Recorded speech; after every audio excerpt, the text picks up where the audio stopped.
Hello, hello, and welcome to the Borealis Experience. I'm your host, Aurora, and I'm very excited to have Robert Raymond Riopel with me today. He is one of the biggest empowerment coaches here in Canada, I would say. And we will dig a little deeper when it comes to his story to find out what he had to go through in order to become the leader, heart-driven leader that he is today. Thank you so much for making the time and for being here with us today. Robert, share with us where you're coming from and how your path looked like. Well, I feel so blessed to be here, Aurora, and being that you're an Albertan just like me, you're going to understand probably. There's that saying, redneck. And growing up, I was taught that here's the box. Don't think outside the box. In fact, don't question the box. And when it came to work, it was if you are going to work, you support your family, even if you hate the job. You do whatever it takes. And you work hard and you stay loyal. And that's what I started doing. And by the time I was 21, I'd actually worked for 3 different companies and been laid off on all 3 occasions because they were shutting down. And the 3rd company really hit me hard because I had been working for that company since they opened 2.5 years earlier, a factory in Red Deer, Alberta. And I had started working in the factory and started making my way up to where I was now inside sales. And I envisioned myself being a general manager eventually in my own factory with them, working for 40 plus years. So imagine the shock when I come into work on a Monday and the general manager calls me in his office, goes, "Oh, I want to let you know we're shutting the factory down. You were laid off as of last Friday." And I had just come from a week holiday. I'm like, you couldn't tell me that before I left on holidays? And he's like, we didn't know. And that really, Alberta, we go through our oil booms. We go through our oil busts. And 1989, we were in the middle of an oil bust. And I'm going out and looking for that job. I'm still a newlywed. I want to take care of my family. And I'm looking for like 3 months. I can't find a job. So I decided to do something to take care of my family until I find. And I start delivering pizzas for Domino's Pizza. And when I start doing that, because of my work ethic, I start working hard and I start actually making more money than I did as my real job because I was working a lot of hours. And I end up becoming a manager and my wife becomes my assistant. And we go right back into our programming, working hard. We start working open to close 7 days a week. And we actually moved from Red Deer to Calgary because my franchisee had sold a store in Red Deer, bought 2 in Calgary. And that's where it wasn't that I was planning on becoming a manager, but I'm going, being a manager is more secure than being a driver. And there's a guaranteed income. And I said, look, you have 2 stores now. Can I manage one of them? And we talked for a couple hours. And again, because of my work ethic, 2 hours later, he went, yep, you'll move in 2 weeks. And what's interesting, I'd been a driver. I'd done a little bit of making of pizzas. I said, okay, if I'm leaving in 2 weeks, can I get some experience in store? He goes, nah, you'll have plenty of time to get experience when you get there. So I got a hold of an aunt and uncle and asked if I could live with them until we could find a place to live there and move up. And so I did that because I am a whatever it takes kind of person. And so I started managing. My wife became my assistant. We started managing 7 days a week, open to close. And we were doing that for 1.5 years when the fear came back in again. Because my franchisee comes to us and says, I want you to know I'm getting out of Domino's Pizza, so I'm selling the stores. And we'd watched enough stores in Calgary get sold that we knew as soon as a store sold, the managers were let go because the new owner wanted to bring in their own team. And my theory was, okay, we better start phoning some of the other franchisees and find another job. And my wife looks at me and she goes, why would we do that? Why don't we just buy the store? And I looked at her, I'm like, because we don't have any money. That's why we don't buy the store. Like, hello.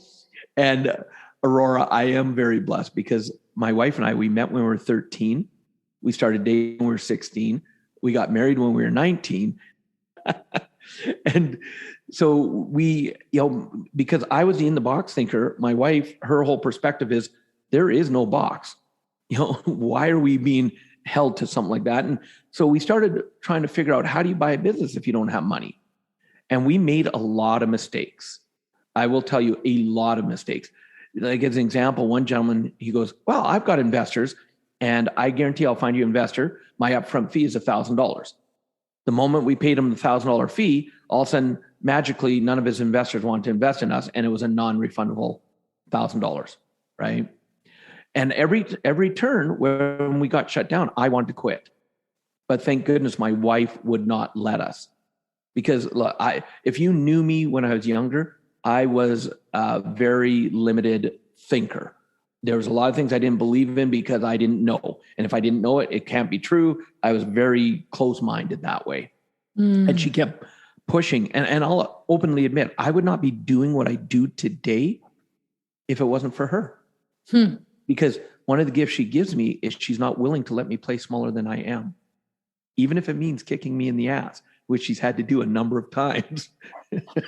Right? And of course, I'm always open to it. I'm always like, good idea, honey. Always open to it. But she's not willing. And now it's a gift I give her as well. And so we made a lot of mistakes, but we learned something every time.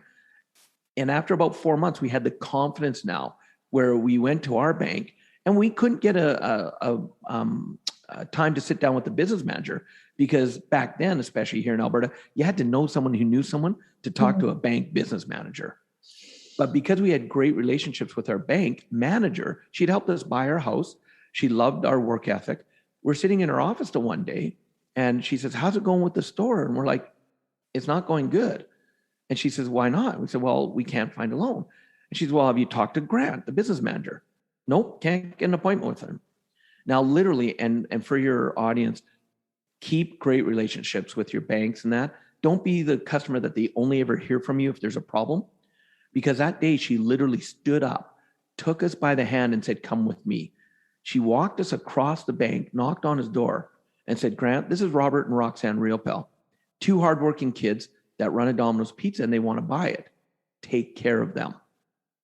Now, had we been able to see him 4 months earlier, we probably would have bombed because we didn't know what to say. I'm a big believer, Aurora, that everything happens for a reason. And I'm going to ask you a question. Have you heard that statement before, that everything happens for a reason? Mm-hmm. Do you believe that statement? Oh, yeah. Did you know it's not the complete statement? Ha! Tell me more. Yeah. See, this is where people get stuck on this, everything happens for a reason. The complete statement is actually everything happens for a reason. And that reason is there to serve me. And see, when you understand the full statement, it puts you into curiosity mode. Yes. See, to me, some of the greatest lessons come from the biggest struggles we've gone through. And everything I've gone through, I now ask that question. And it's not like you get the answer right away. Like, as an example, if you've ever had something happen and a couple of years later, all of a sudden it's like, that's why that happened all that time ago. Yeah. But when you're in that curiosity mode, if you're looking for a lesson, then you can take any situation, learn something from it to take your life one step further forward. I'm a huge believer in that. So had we seen him 4 months earlier, we would have blown it because we wouldn't have known what to say. But because of the struggles we'd gone through and learning what to say, what not to, we sat down and had a conversation, and he ended up not giving us the financing for our store. He gave us 100% financing for both the stores my franchisee had for sale. And we became franchisees. And it was like, oh, we've got it made now. But unfortunately, we knew how to run a Domino's Pizza, but we didn't know how to run a business. And there's a huge difference between the two. Thank goodness ignorance was bliss, because for the first 2 years, our whole running attitude was, if there's money in the bank, we're doing okay. But of course, we weren't, and we didn't even know that. But our upbringings, both coming from poor families, we knew how to make it work even when times were tough. And all of a sudden, a couple of years later, when CRA, Canada Revenue Agency's knocking on the door going, hello, you're in business. We haven't seen any tax returns. We had to get caught up. We thought we couldn't afford an accountant. And here we are working 7 days a week, 70, 80 plus hours a week, thinking we'll do our own accounting. Bad mistake. Like today in business, before I buy or start a business, I have my accounting team on the phone with me so we know what we're doing, so we have it all set up from the beginning. Because a great accountant will save you way more money than they ever cost you. But I didn't know that at 23, young and ego, right? So when we finally got caught up, our accountants actually looked at us and they said, how did you guys survive the last couple of years? See, we ate a lot of pizza at the store. We slept at the store a lot. And actually, because I'm an entrepreneur at heart, we had every restaurant in the area on exchange. Chinese food tonight. Would you guys like to exchange pizza for Chinese food or chicken or burgers? So we were eating a lot of food at the store, not a healthy way to do it, but we made it work. And once we got the numbers and started figuring it out, we started doing pretty well. But because, again, of our upbringing and our programming, we started spending more money than we were earning. And I know you've probably never heard of anybody that's ever done that before, right? No, not at all. Yeah, I'm like, yeah. And by the time we were franchisees for 8 years, we were over $150,000 in debt personally and going down quickly. And that's actually when we were introduced to personal development. And someone had tried to introduce us years earlier, but it was like, I don't need that stuff. I'm good. Again, that ego. But out of necessity, we ended up going to a 3-day training where they taught us why we were in debt, like how we handled our money, where it came from, the understanding. But more importantly, it taught us to take ownership. To actually take ownership. We were the ones responsible for the debt. Quit blaming other people. And that lesson there, I've used in other areas of life as well. Because I've noticed the moment I play the victim, where it's someone else's fault, I'm giving all my power away. But if I actually just own it, then I can make a correction. I can make an adjustment. And so then we also learned some specific skills that if we didn't want to have debt, how to get out of it. And I won't say I'm brilliant in that we had it all planned to do what we did next. It came from necessity. We're $150,000 in debt. And the statistic in North America is only 3% of people will ever use new information that they receive. Only 3%. And when we left that training, because we were so stressed out financially, I've never experienced stress like financial stress before. And it becomes that all-consuming, not wanting to answer the phone because it's someone trying to collect the debt. And when that's running your life, it mentally, emotionally, spiritually, and physically, it drains me. And so we knew we had to take action. And so out of necessity, we decided we're going to take what we just learned, put it into action, see what we can do. And all of a sudden, we were able to go from being over $150,000 in debt to actually retired completely financially free 9 months later at the age of 32. And our minds went, wow, that worked. If this much information gave us that result, what would more information do? And that's where we started just learning from as many people as we could. I will never quit learning now.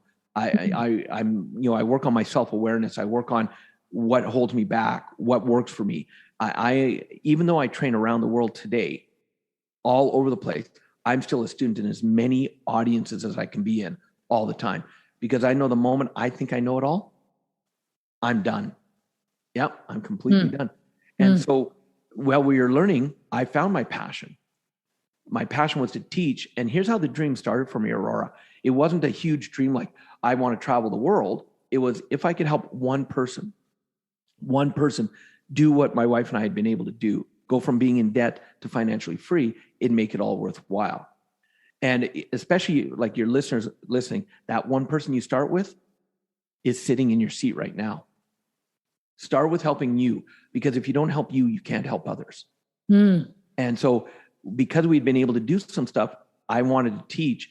And for the last 18 and a half plus years, I've been blessed now to travel around the world several times and personally taught over 500,000 people how to create financial freedom in their life, amongst other things as well. And I'm living my passion. And I love to be able to, one of the greatest feelings for me is when a student will find me or see me and they'll go, you remember when you said this, here's how it changed my life. And I get one arm, two arm, or whole body goosebumps. So that's kind of the behind story of who I was and to get me to where I am today. Wow. Thank you so much for sharing all this. And I feel on one side, I learned so much. And on the other side, you know how so many people often say, oh yeah, that person is successful. They were born into a rich home and they never had problems. And this is why they're rich. And with my podcast here, I'm proving that no, we all had to struggle really hard, if not for life, to make it where we're at right now. And what you kept saying was, I remember the word work ethic. Yeah, you said you guys had both great work ethic. You had an awesome partner, so you surrounded yourself with, even if it's just one person who kicks your butt, who cuts through your bullshit, and who keeps like pushing forward. And connection with people, like you shared with people what your struggle was about with your aunt and your uncle in Calgary, and then with the lady at the bank, and she opened up the big door for you. And then now you say you have a whole team of accountants right next to you, right? Like it's only possible to rise as a team, and great work ethic is probably a huge must or plus when you want to reach your goals. Yeah, you have to have desire to want to have a great life. Yeah, and you have to know that you deserve it too. I feel so many people say, "Oh yeah, but I've done mistakes in the past and I'm not deserving." And no, like just push for that desire, and doors will open, and mistakes will happen, but then new doors will open. And wow, thank you so much. Like I feel I'm growing as I'm listening to you. I want to ask you now. So you are an empowerment coach today, and a spiritual leader, and so many more things. What is the number one or maybe two things that you observe that keeps people in that little box, like that keeps repeating all over the world? You see people from not only Canada but all over the world. Do you notice like a red line that connects? Well, and that's what's interesting is, until I became a trainer, I hadn't been outside of North America. Okay, I'd gone on a Caribbean cruise, so I traveled. But in 2007, I went to Singapore for the first time, and one of the fears was, do people there think the same way as we do? Do they have the same things going on in their head, the same crap? And it only took the first couple of hours of the training. I had 6,000 students in front of me for 3 days. And in the first 2 hours, we knew they had the same crap going on. And now I've experienced that all over the world. So, and one of the biggest ones and it's something that still plagues me a little bit, Aurora, self-doubt. Yeah. That's one of the biggest ones. It's, who am I to have this greatness? And as Miriam Williamson said, you have greatness in you. It's who are you not to be great? And so people, well, but if I'm great, that means I'm arrogant. No, it's owning your greatness with confidence, not arrogance. And so I would say low self-esteem and self-doubt are probably the biggest ones I see all over the world. And it comes from, well, think about it like this. One of the things, the reason I wrote my first book, Success Left a Clue, is my first step is dream big. Not just a dream, but dream big. Because think about it, as a child, what was possible? Anything and everything was possible. I could be a truck driver one day, a lawyer the next day, an astronaut the next day. Whatever I wanted to be, I could be. Yeah. But then as you start to grow up, society comes in to tell you to be realistic. You weren't born into the right family. You don't have the right education. Really, no one's done that before you. And all of a sudden, these messages come at us. And unfortunately, and I want to be clear, it's not out of maliciousness, but unfortunately, some of the greatest things that hold us back are the messages we hear from our family. And it's not to be mean, it's to protect us. They don't want us to get hurt. But if you understand, again, there's no such thing as a failure. It's only feedback. Because when something doesn't work, that's where the greatest lessons come from. So if you're never willing to try something in fear of failing, then you'll never get the lessons. Someone asked me a while ago, on a podcast interview, they said, Robert, if you could go back to 18-year-old Robert and give yourself a message for the future, what would it be? And that one I struggled with and my answer was, just keep being you. See, everything I've gone through, the good, the bad, and the uglies, made me who I am today. I wouldn't change any of that. In 2009, I went through 2 back surgeries. I was overliving my passion, and I wasn't standing properly on stage, only at home on average 2 days a month. So I ended up herniating a disc, and I ended up getting 2 back surgeries, where at the one point I was in bed at home, couldn't move for over 6 weeks before I could get the first surgery. And people go, you'd want to go through that again? The lessons I learned, you talk about humbleness. When someone actually has to wipe your ass because you can't, you learn to be humble very quickly. And so I look back and I go, no, I don't want to change anything because I am who I am today because of thing I've gone through, everything. Yeah. Yeah. Oh, and humbleness is such a huge thing. People can sense that right away. Like if you're not being humble, if you're being ego driven only, you can be as loud as you want. You will push people away and they will not want to follow you. Right. But also think about it, because it goes back to the question you asked, because most people who are so arrogant are overcompensating for their own self-doubt. Yeah. And they're trying to hide it. Yeah. But see, and that's because we've been taught vulnerability is weakness. But no, to me, and what I've experienced, vulnerability is strength. Yeah. When you're willing to be vulnerable and ask for help when you need it, that's huge for a lot of people. Yeah. Yeah. Vulnerability, and what I've learned the other day, fierce self-compassion, to go for your dreams, your desires, and to take really good care of yourself, and to be vulnerable with other people, for them to see you and to be able to relate. And no, this is so precious. Thank you so much. Like, that's been so wonderful already. I have one more question, I would say. If we think about personal development, if we think about your personal development, is there things that you still feel to this day you want to learn more about? Like, some people have stage fright and they keep pushing through. You know, some people have still intense fears, although they're up there at the top, but they still learn to push through it every day. What is it with you that you are still learning to this day? Well, it's exactly what you said. Is I love to teach others. One of my specialties is to train trainers, and I've trained thousands of trainers around the world. And my goal is to help them become more authentic and more connected to their audience. And the reason is because that's the journey I'm still on. You know, that old adage, that which we need to learn the most, we teach. Yeah. And so because I want to keep learning to be even more connected with my audience, to be more authentic, to be me, because I believe the greatest gift anybody can give this planet is to be themselves. Yeah. And, you know, it was, because the Olympics just finished, and Canada, you know, did, I think, our best showing in the Olympics we ever have. You're looking at an Aurora, you're looking at a world-class people pleaser right here. I'm a gold medalist in people pleasing, gold medalist. And how tiring that was.